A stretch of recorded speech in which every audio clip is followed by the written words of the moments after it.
Can you count me in, by the way?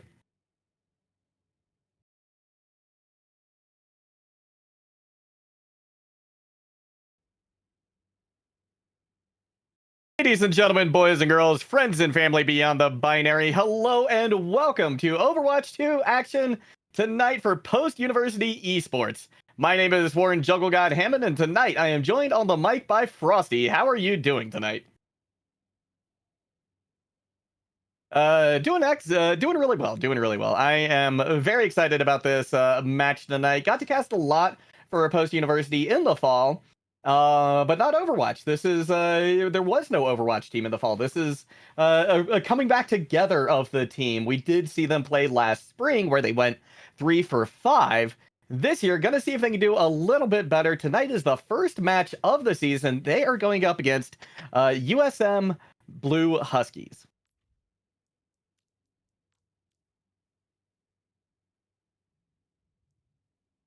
Uh, We should be yeah. seeing both Oh, go the ahead. Go ahead. Eagles. Oh, sorry about that. We should be seeing both the Eagles and the USM Huskies bringing their own creative strategies to the game. Yeah, and there's so much more. There's so much excitement behind this because, as well, right? This is the first time we've seen Overwatch 2 from post university, so it'll be the first opportunity for these players to get a chance to show what they're made of, what they like to do, how they like to play. Similarly, same story for the Blue Huskies. This is their very first season of esports competition for the school as a whole. So can't wait to see what both these new rosters, these new squads have in store for us. And there's an asterisk that I really want to highlight as well for the post university Eagles, and that's the fact that this is the first majority women esports team for the university. So I think that's something that's fantastic. Really needs to be applauded and celebrated because it's so hard a lot of times as any marginalized gender people, whoever, to really find success or to have an easy way of getting into esports. So love the fact that that's happened here. Can't wait to see what everybody's going to bring tonight. Yes, it should be very excited. We're headed into our first map Oasis for tonight. Yeah, Oasis is a great first look for a lot of these teams because we're gonna get to see differing styles, right, on each of the different sub maps. Of course, University, where we're gonna be headed first, very brawl oriented, right? There's a lot of close quarters, not a ton of high ground. There is a little bit, of course, overlooking the point, but as we move on to Gardens or City Center, we're gonna get to see how they handle potentially a dive composition, right? So I'm hoping we get to see a lot of different things coming out here on Oasis to start us out, to give us an idea of what exactly we're going to be seeing. Yes, it should be. I think for now we see the Genji and the Reaper coming out from Jeremy and Pink Sparkles. It looks like they're going for this dive DPS with a very protective tank for their supports. And then we see an Orisa with a Torb and Reaper.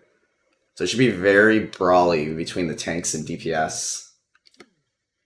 I It think absolutely should be. Genji constantly trying to harass the post-university supports. We're going to see Post University trying to take the high ground, now establish a position there. Will be USM Huskies taking a slightly different approach. They're going to go down Maine. Already we've got multi-game guy throwing in a little bit of damage from the high ground. Sports and everybody else taking positions around the point, starting to see if they can find an opportunity here. Pink Sparkles going in relatively deep. They're going to be forced out, forced to use their fade to get out of trouble. Meantime, Crystal going down very low. That's going to be Savagewifey doing the best she can to keep everybody up. In the meantime, multi-game guy has taken out Pink Sparkles. Point flipped over into Post University's favor, into their possession. Another pick comes out onto Jeremy. So fantastic first showing here by Post. I agree with you completely. You saw Post University take the high ground, which is really important in establishing the first team fight and positional advantage. It absolutely is. And that late pick as well onto Rattlejaws is just going to buy more time here for Post University. So now we're looking at potentially 2 fights that they really need to win to secure this first point here. Got Jeremy coming in. Takes a lot of damage, though. Forced to back off just a little bit. Average Gamer now backing away with the rest of the team. Post University doing a great job of just kind of clogging up this choke right here, making sure nobody can get in. Multi-game guy forced to use the Javelin Spin and the Fortify, but in the meantime, Mydudesa has found a pick onto their doppelganger, Pink Sparkles. Yes, we saw that another stagger coming out for the Eagles. They're able to just constantly force USM to take a bad fight, or a fight 5v4 or 4v5. Exactly, and they're doing such a great job too of forcing them to use a lot of their abilities before they even get to the point, right? Which sets up Post University in such a beautiful way. Average Gamer guy, once again getting pushed back quite a bit. The spear, Javelin takes them out of the action one more time. We're headed to last fight territory here. That's a huge Death Blossom from Mydudesa. That'll wipe the team. And now just one more shot for USM. And we have there was a lot of ultimates invested by both USM with the Grav and the Eagles with the Orisa spin, but they do still have the Svetra wall. They absolutely do. Jeremy is let loose now with a blade, a sliver of health remaining. Multi-game guy able to take them out. Another Javelin into Pink Sparkle is going to all but secure this point here for Post University and an early lead in this matchup. Absolutely agree with you there. You see them cleaning up the end of this fight. Crystal going insane with the triple kill. Right?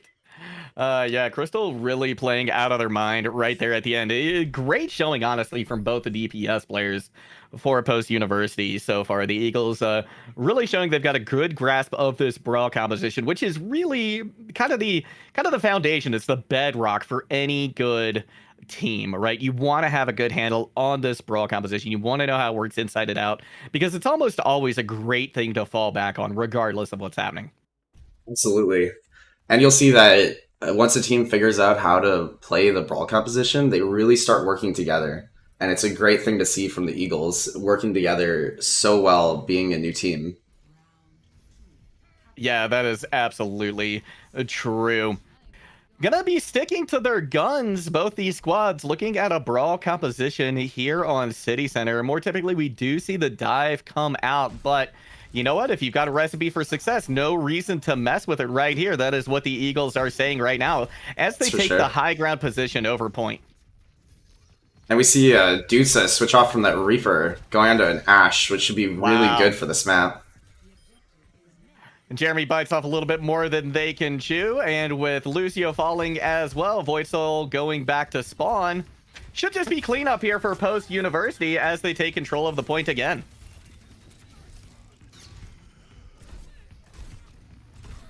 We see Crystal getting low. It should still be good. If you got a 5v or 4v3 for the Eagles on point, and they're able to take that early capture. That's going to serve them very well, as is that late pick onto Average Gamer. But they're up to about 40% now towards a Graviton Surge, which could be game-changing. So I'm going to be curious to see how exactly Post University is going to handle that when it comes online. As well, we've got Pink Sparkles getting ready to get their get a Blizzard online as well. But big anti-nade gonna hit multi-game guy. Mydudesa falls shortly thereafter. Jeremy getting a pick on them now. Blood in the water. It's gonna be USM pushing forward as hard as they can, but multi-game guy doing a great job of stopping them, holding them up right here, waiting for their cooldowns to come back. They need to get that fortify, able to use it right as the wall comes out from Pink Sparkles. But again, the threat of that Blizzard ever present now, more so than ever. They've got it online. I'm expecting it to be used almost immediately, but regardless, this fight will go the way of USM. We just saw USM being able to build their ults super quickly. Like we see Average Gamer at 99% to the Grav, Jeremy 98% to Tire. They almost have the nano boost available as well. Yeah, that's a lot that Post University is going to have to worry about. Going to be a lot of pressure put on Veronaron right here. She needs to be absolutely perfect with the Suzu in order to make sure that this Riptire, which Jeremy has just launched, doesn't find its mark. We're going to see it searching around. Crystal does go down. Opportunity available here now for the Huskies. They're going to see if they can secure things, finish things off right here, but no more picks coming in at the moment. Jeremy going low. Beautiful heads-up play from Mydudesa, evening things up. Now, Post University with a bit of an advantage as Crystal has come back into the fight. We've got Bob committed as well onto point, but Average Gamer able to take out the tank for Post University. Mydudesa uncontested on the high ground, throwing in the dynamite, taking care of everyone else, and Post University takes back what was once theirs. Beautiful quad kill for Dudesa out of that fight. He's able to take the high ground, find the pick onto the Junkrat, and then follow it up with a huge bomb. Just able to create so much space for his tank and the rest of his team to float off the high ground. And for now this three fight, ultimates. yeah, three ultimates in the bank for Post. I'm interested to see how they're going to use them. I would love to see multi-game guy go aggressive here and open it up with an Orisa ult, and maybe combo with the Coalescence. Nice spear to push back against the Huskies. Everybody on fire still from them, trying to push in, find a little presence. But in the meantime, Jeremy does take a chunk out of the Post Eagles.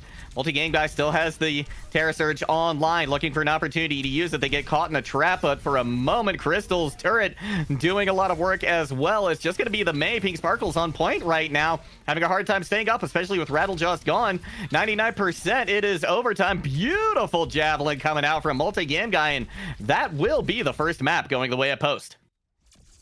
That was an excellent map played by the Eagles. They're able to control the high ground so well. And even in the fights they lost, they were able to regroup and retake always through the high ground, really focusing on controlling most of the map and forcing the USM Huskies into unfavorable situations. Yeah, and when you can do that, it's just going to lead to so much success, right? Because they're going to have to use, again, a lot of those abilities in order to get to a more favorable position, see if they can find a way onto point, make things work. But like you said, Post University just did a great job of kind of forcing the Huskies' hands in a lot of situations. So now the impetus is going to be on the Huskies. They will have map choice here. So No, you know, what is the thought process? Oh, pardon me. What was that, Frosty? The maps are pre-selected. Oh, right the maps now, are pre-selected. We're looking to go to Midtown. Okay, yeah. We're going to be headed to Midtown next. So I wouldn't anticipate many compositional changes coming up here for either of the squads. But what I am going to be looking for is a change in the approach from the Huskies. How are they going to handle the way that Post University, again, is putting them in these disadvantageous positions? I wonder if they'll put more of an emphasis on a poke comp. You saw the Junkrat come out on City Center of Oasis, and it seemed to be finding that opening pick. They just weren't able to group and capitalize off of it fast enough. So I wonder if they switch to something that pokes the Post University and forces them off the high ground in this upcoming Midtown fight. Yeah, that seems like a great approach. I agree with you wholeheartedly. Jeremy on the Junkrat was just getting a ton of value. Like you said, getting first picks a lot of times, but they weren't able to transition that, like you said, into a fight win. So Post University, they're going to have to do a little bit to kind of keep Jeremy in check, I think, moving forward, because at some point, that advantage is going to yield results for the Huskies. And I would imagine the more and more this happens, the more and more they're going to be able to capitalize on the situation. When you're looking at a map like Midtown as well, you know it's going to be a marathon too. So there's going to be a lot of opportunities for the Huskies to show what they're made of, right? To formulate some good plans, to maybe take a couple of slow fights, build up their ultimates, whatever it is that they need to do in order to try and go toe-to-toe here with Post University. That's for sure. I think that getting the Junkrat and getting their other DPS, whether it be a Sojourn or maybe we see a Hanzo or a Mirror in the Ash onto that high ground and able to take more space. And then we'll see what Post University can do to answer. Maybe it's another Torbjorn. Maybe they come back with a Symmetra TP to keep playing the Rush. Yeah, I wouldn't be surprised if we see a tank change coming in as well. The Zarya is good, but to me, it's a very aggressive pick, and it's kind of a slow pick as well. Someone like the Orisa or even the Ramatra is going to be able to take a lot more point presence. Of course, that's more important, I think, when you're looking at the control maps, which we just finished. But the same still does apply, especially since we're going to a hybrid, right? And first point especially. So having that kind of point presence, I think, could be a really powerful tool for them. Otherwise, I agree. They're going to have to go for kind of this poke composition. And while we don't see someone like Sigma too terribly often on Midtown, it's certainly an option. That's for sure. Sigma would be great if they're looking to go towards the poke route. However, if they're looking to play their Genji Reaper from the first map of Oasis, it could be interesting to pair with some sort of Winston, maybe a Diva, maybe even a Wrecking Ooh. Ball. If you want to get very innovative, you can always look at different routes. Yeah, that's absolutely true, and I agree with you. I think the Winston would be a fantastic pick as well. They might have a little bit of trouble. I forget who it was on the Eagle side who was playing the Reaper. Was that Mydudesa? It was I think that was Mydudesa. Yeah. So they're gonna have to, be sure to keep them in check, right? Make sure they know exactly where Mydudesa is at all times in all situations, because the moment Reaper, gets free reign on a Winston, it's game over for the scientist. Right. It's very hard to get a Reaper out of your backline, especially if you don't know where he's coming from. You saw the triple kill with his ultimate in map one, and Yeah. that's usually how it ends if you don't know where the Reaper is on the map. Yeah, exactly. I'm And I also think that's excited also. to Mhm. see Go ahead. if KryJoys will pull out the Torbjorn again, and we'll see the massive space control that the Eagles were able to hold for that Yeah. first map.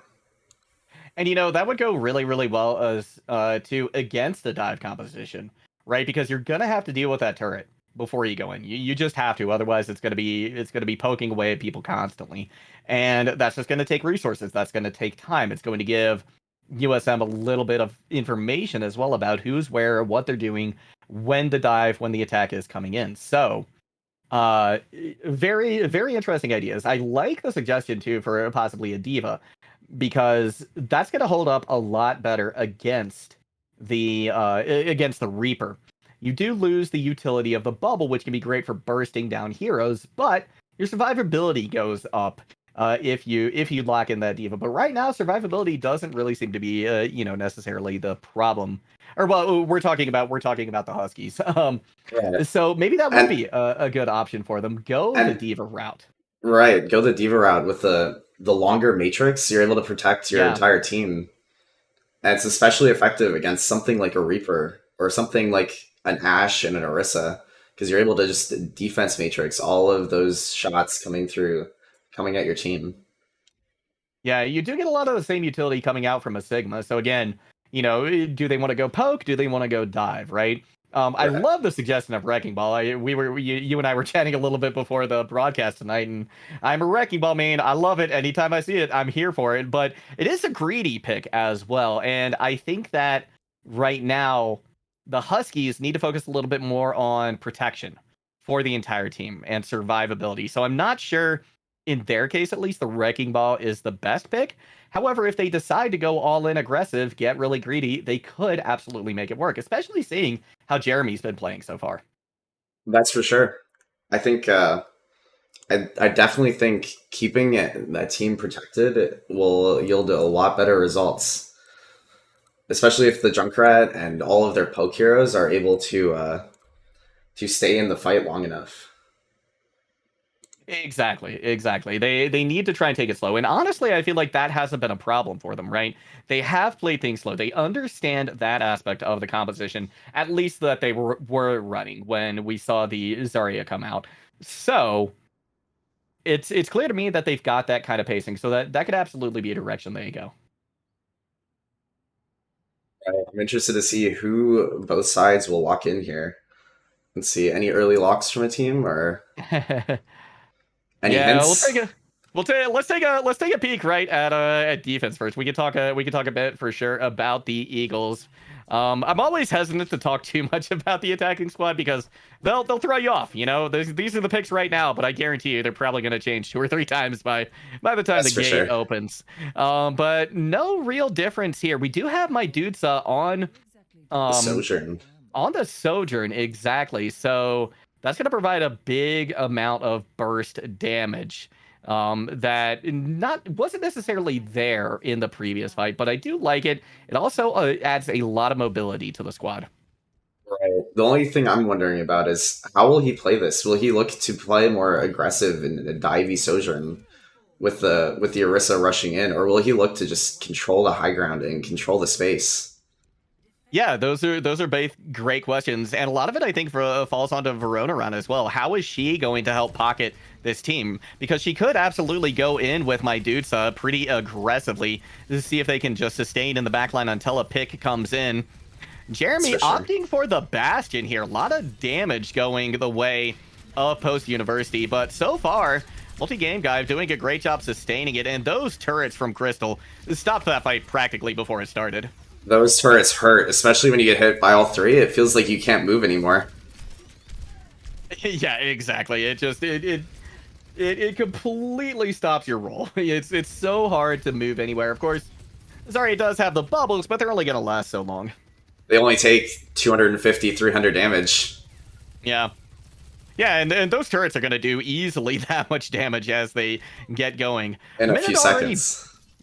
Yeah, exactly. A minute already burnt off the clock here. Now we've got the Huskies trying to push through the train car right here, but coming up against this wall that's been the Eagles this entire night so far. Suzu is out, though, for Veronaron, so this could be a great opportunity for the Huskies to push in, especially now that they've got a couple of ultimates coming on. 3, as a matter of fact, but Bastion not necessarily in a great place to take advantage of it at the moment.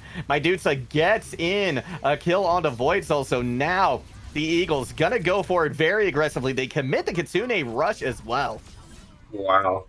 They were able to build those ults very quickly and catch the Huskies off guard. It was a great initiation by multi-game guy, able to just walk into the middle of the team and press the Orisa ult. And it then set up for the Coalescence and the Kitsune rush for his team to follow up. We're Now, seeing though, we're seeing a lot of fighting on the high ground here, which is great to see from the Eagles and the Huskies, able to identify how important it is. exactly. We do have rockets coming in from above. Jeremy unable to find anybody at the moment. The Huskies taking the long way around to point, see if they can kind of mitigate some of this poke damage they're getting. Jeremy goes down very low, so supports have to back up, and in addition, the entire Husky squad is kind of backed up to see if they can assist them. Now, starting to push through, but Crystal on the trail of everybody. Pink Sparkle's going down very low, eventually taken out by that laser coming out from Crystal. Once that thing gets charged, you don't want to be anywhere near it. No, it just does way too much damage, and you're not able to run. She'll just follow you to the ends of the earth with it. Yeah, she really, really will. And to make matters worse, she's got a TP, right? So you're in a rough spot regardless. And speaking of a rough spot, this disengage here from the Huskies not going to plan by any stretch of the imagination. Multi-game now forced out. They were definitely getting greedy there. Yeah. A nice Graviton Surge, recognizing that the Fortify from Multi-Game Guy is gone, but they're unable to follow up on it, and now Pink Sparkles going very low. Beautiful rail shot in from Mydudesa to clean things up. 40 seconds left to go, and, I mean, we haven't even seen the Huskies touch point at this juncture. No, they've been kind of stifled by the Symmetra and the Eagles' ability to control this high ground. Yeah, just at about every turn they make, the Huskies are being shut down, shut out. Rattlejost has the Nano Boost ready to go. Jeremy in a good position. Multi-Game Guy, though, takes out Rattle. 13 seconds left to go. No Nano Boost online. Just going to be up to Pink Sparkles to see if they can get the res on the tail end of this push, but not going to happen. Beautiful shutdown. Great Terra Surge from Multi-Game Guy, and that is a full hold for the Eagles. That is. You're talking about Midtown being a marathon. But that first fight or that first point can be tough to take sometimes, especially when you have the Symmetra and you have the Orisa constantly pressuring you. And then you're also threatened by the Sojourn, who can pick you apart at any time. Just a great play overall by the Eagles. It really has been. And, you know, I commend, I do have to give a shout out here as well to the Huskies because they did a good job swapping, right? Especially Jeremy. I liked the fact that gave the Bastion a shot, didn't quite work out, decided to go over to the far instead to see if maybe a different approach would work. Didn't work out for them, but that's what you want to be doing as a team, right? You want to either when you're in a losing situation, you either want to change up your composition or change up your approach. Sometimes both. And I think we're seeing that from the Huskies. I would like to maybe see a little bit more aggression from them, a little bit more commitment to some of these plays, because I think they're just getting caught out in rotations a lot, and that's why they're having such a hard time at this point. They're just getting picked apart every which way by the Eagles. Right, and I do commend you on noticing the Ferrip swap. I think it was the right idea. Just Yeah, they weren't able to get past the choke. yeah. Let's see what the Eagles can do here with the Hanzo Torb. Kind of Oh, a wow. That's going to be Jeremy going down very low right at first. Flirting with disaster. Doesn't quite get the heals that they need in time. So great opening here for the post-University Eagles. But they need to capitalize on this situation because Jeremy's already on their way back. Of course, I say that now. Void Soul falls as well. Massive anti-nade comes in. Mydudesa going down very, very low. They will get focused down by average gamers. So this push could be just about done here for post. They're likely going to want to stabilize here and try again. I don't know. They seem to want to continue with this 4v5. Maybe they'll back up here with Crystal going down. Yeah, that's definitely, I think, time to reset for post, but they're still going to try and get a little bit of ult charge here, maybe do a little bit more damage, but minute burned off the clock. That's a great first fight, honestly, for the Huskies. Yes, it really was. We saw a great anti-nade coming out from Rattlejost. Yeah. And the entire team was able to just capitalize off of it. Average gamer going pretty far forward. This time, Crystal gets the better of Jeremy. So this Torb Genji duel going the way of the short Swedish man. Swedish? I don't know if he's Swedish. I think he is. I think he's Swedish. I think he is. I'm not positive about that. But regardless, it will be Crystal leading the way through the train now. That's going to give this high ground over to Post University. So should be a pretty easy move onto point. But multi-game guy taking a lot of damage and not entirely sure from where. There's a soldier now underneath the bridge. Crystal trying to take care of him right now. And the turret MVP so far. Oh, the turret. You can never forget about the turret. Yeah, Dragon Strike goes in. That should be the point. That should be the game. 2-0 lead here for Post. An early 2-0 lead. We saw, do you think it's a turret play of the game? Is that what you're thinking? I'm thinking we got a turret play of the game coming up here. Oh, no, multi-game guy gets it. Multi-game guy gets it. But you know what? I'm here for surge? Oh, it's this one with the Cole and the rush. Great coordination there from the Eagles. You saw the Suzu come out right when he's taking all of the damage and all the cooldowns from the Huskies come out. Yeah.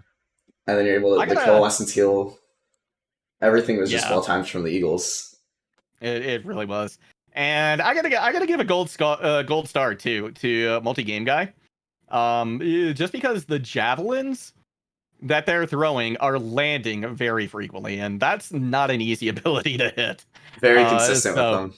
Yeah, I've been really impressed so far with the javelins coming out from multi-game guy, and honestly, everybody from the Eagle squad right now. The support is there every single time. They know when to heal. They know when to use some of their other abilities in order to gain some kind of positional or tempo kind of advantage. So great understanding, I think, from the role of the roles for the post-University Eagles as well. And the DPS, I think, for the most part, are doing a good job not putting themselves into dangerous position. We did see Crystal get a little greedy there, but I think she realized and kind of toned it back for the next few approaches there on Midtown.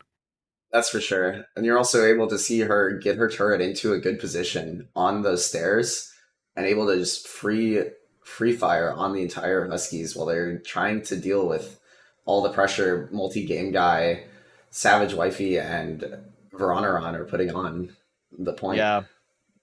Yeah. One thing I did also really like from that last map from the Huskies was the soldier play, Void Soul.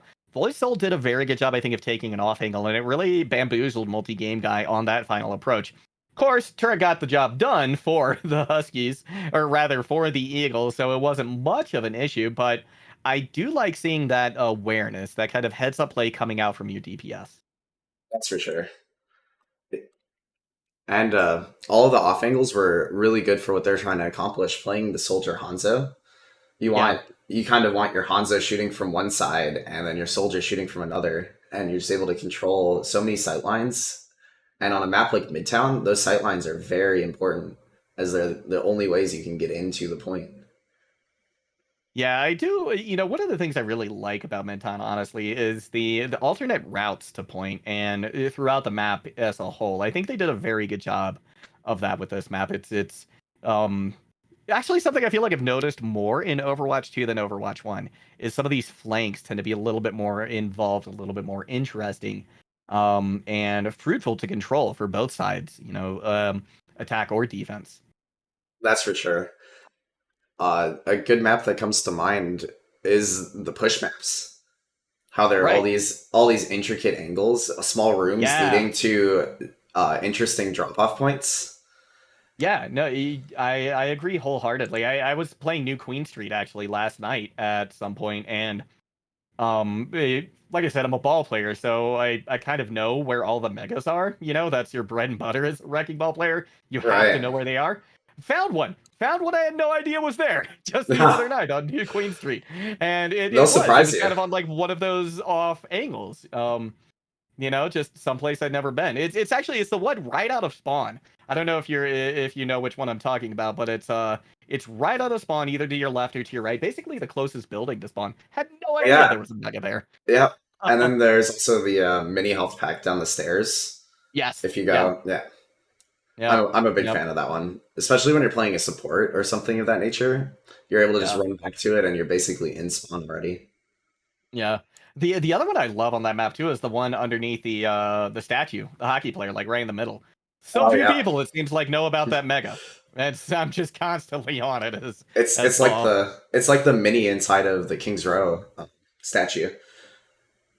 Oh yeah, yeah, If you it need is. a desperate place to hide, there's not a better place than hiding on that health pack. Yeah, exactly, exactly. Um, but yeah, let's talk a little bit about the next map that we're gonna see. It appears to be Havana is the choice, Yes, and this is not in rotation right now, is it? I mean, we haven't actually seen it in competitive rotation for Overwatch 2 yet, have we? I don't believe so. It should be Yeah, very so interesting to see what the Eagles and the Huskies are able to come up with for this map. right? Will we see Yeah, the traditional like Overwatch 1 meta with the snipers, maybe a double sniper, or maybe something more unconventional with the Symmetra and the Cassidy holding the spawn doors, or the Symmetra and the yeah. May? I mean, I loved the spawn hold on Havana. I think one of the strongest spawn holds in the game. It's been entertaining as well seeing it come out on Circuit Royale as well, right? There's Right, been a little bit of spawn holding happening on Circuit Royale. right. Which hilarious, that's where we're going. Yeah, I Let's not go that was my fault. no worries, no I worries. But beautiful transition into the map that we're going towards. Just well, it's interesting happenstance. because Circuit Royale and Havana are very similar. You Yeah, see they are. the drastically different sections of the map where you see this first point where you can spawn hold very easily. There's plenty of high ground to take and hold. And then Yep. you see the second point where there's just this kind of mountain that the defenders are able to play on. Yeah.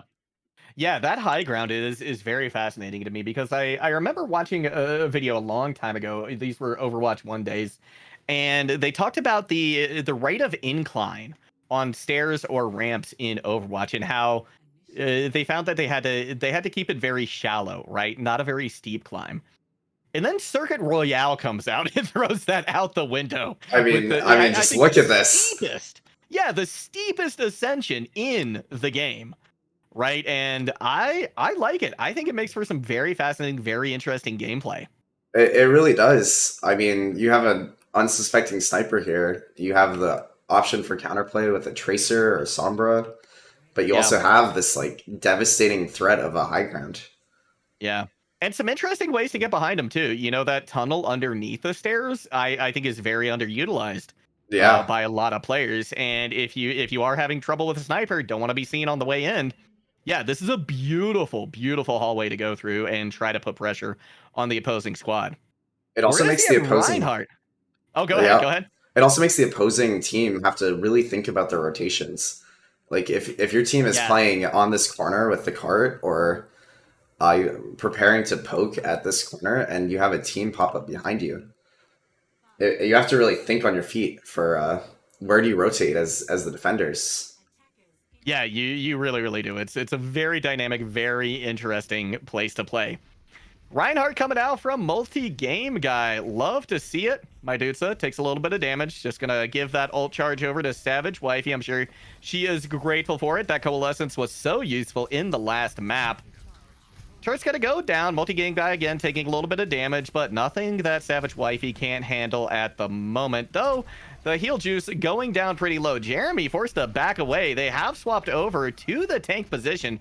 Average Gamer now locking in the Junkrat, but that wall, that impenetrable wall that is the post-university squad, still holding strong. I thought you were about to say the impenetrable wall of Reinhardt. Just I mean, controlling all of that space, and Right. and especially a great use of the charge cancel coming out from MultiKel. He's able to just dash in there and decide, oh no, I don't want to be here. Cancel, hold his shield, and create so much space for his team. And the ult charge too for multi-game guy, absolutely spectacular. Shield gonna go down though, so this is a great opportunity for the Huskies to try to push in. A lot of damage going into multi-game guy. Shield comes back just in the nick of time to stop some of that cleave damage coming in, but Average Gamer, not to be outdone, does find multi-game guy. Golden opportunity here for Jeremy to try and push forward, see if they can take some of the space, but Mydudesa holding on to this off angle now, putting in a lot of damage to Pink Sparkles. In the meantime, though, Average Gamer is going to continue to do above average things for the Huskies. Oh yeah, you saw the Junkrat able to just poke out the Reinhardt and then get the Lucio later on in the fight. Oh wow. That was a unsuspected Death Blossom coming out from Dutsa. Right? But I mean, those are the best kind of Death Blossoms, are the surprise Death Blossoms. There's none better. Depending on which side of the equation you're on, I guess. Yes. There's nothing better than watching a Reaper come up behind you and ult. Right? It's amazing how fast your team disappears. It really is. You know, he says die 3 times, but honestly, everyone's gone by the first most of the time. Exactly. Very Early aggressive coalescence. Yeah, coming out from Savagewifey. We're going to see the Huskies just trying to kind of kite away from that. They're able to do so successfully, so now is a golden opportunity for a counterattack, especially considering they've got 4 ultimates online, about to get the Kitsune Rush as well. Oh yeah, we see an early tire. Not able to find anything. A great Wraith from Dutsa. Yeah, gonna be able to back off to this corner once again. Multi-game guy does have the Shatter going, but they don't have any shield to protect themselves. And Jeremy pushing forward. Here comes the Shatter, lays down all 5. That's going to be a team wipe, and gotta be play of the game.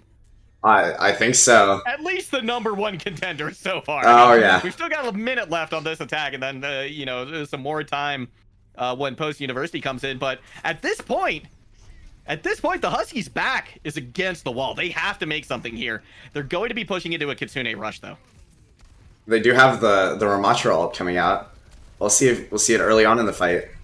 Oh no, my dudes are able to take them out. Here comes the Kitsune Rush from Void Soul. See if they can turn things around. But the hammer from multi-game guy just doing too much work. That's going to be Average Gamer with a sliver of health right now. Multi-game guy just teasing him. Just playing with his food at this point. Eventually, the Fire Strike does land. Now, Jeremy with the ultimate. But there's none of his team around. Still, though, able to get a couple of picks.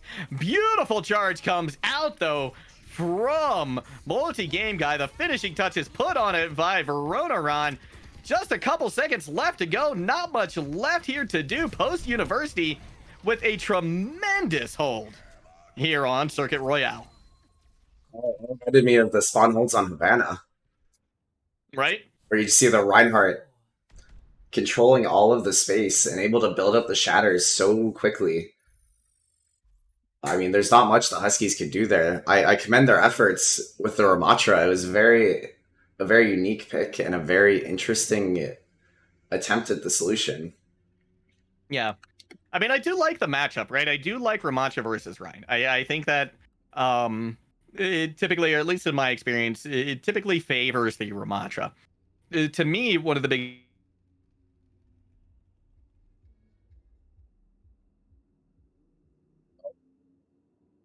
I think we lost Juggle there. Check, Oh, check. Can you hear me? I can hear you. I think I lost your Oh, cam. good. Yeah. No, I think I'm gonna have to. I think I'm gonna have to restart Parsec as well. Uh, yeah. Things are reconnecting at the moment. Is my camera back for you? Let me check. Yeah, it looks like I'm still I broadcasting on Video Ninja. I see it. I see it. Okay, cool. Yeah, I'm gonna have to reconnect to Parsec though. So give me just a moment.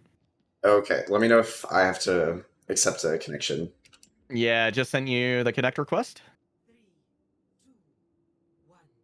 Yeah, let's go find that.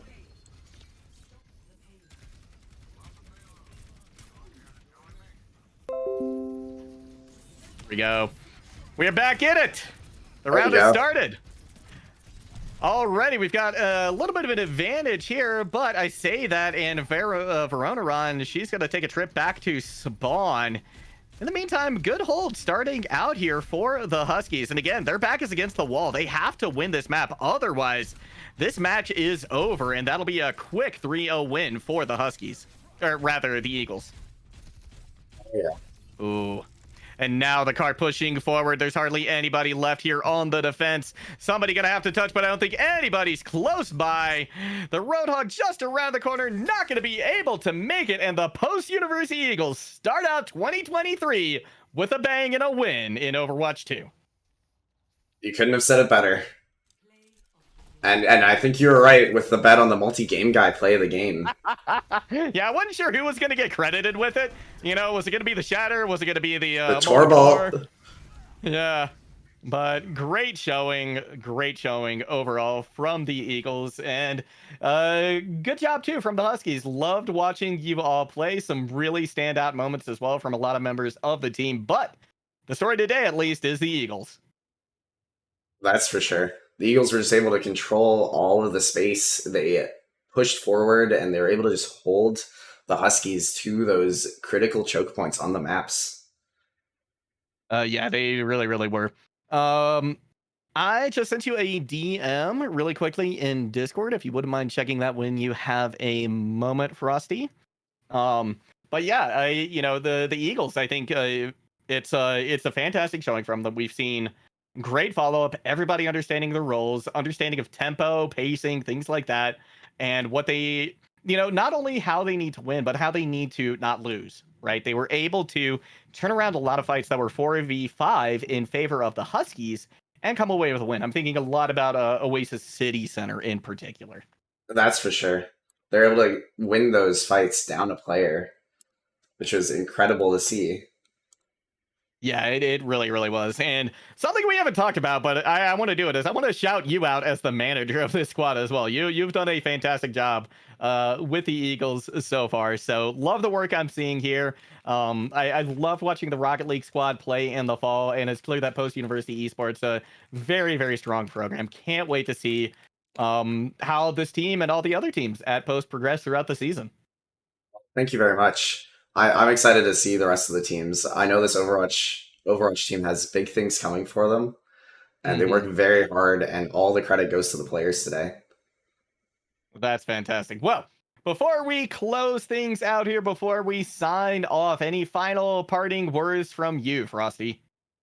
I don't think so. I just want to thank everyone for coming and watching this great match that we had today. Well, thank you as well for being my co-caster tonight, as well as production. I don't know if people realize it, but you were running lobby, you were doing production, and being my co-caster, my color co-caster. So wearing a lot of different hats today. You did it very well. Congratulations to you, and thank you as well for tuning in. Thank you to everybody watching out there. That's going to do it tonight. GG's, and see you next time. Thanks, everyone.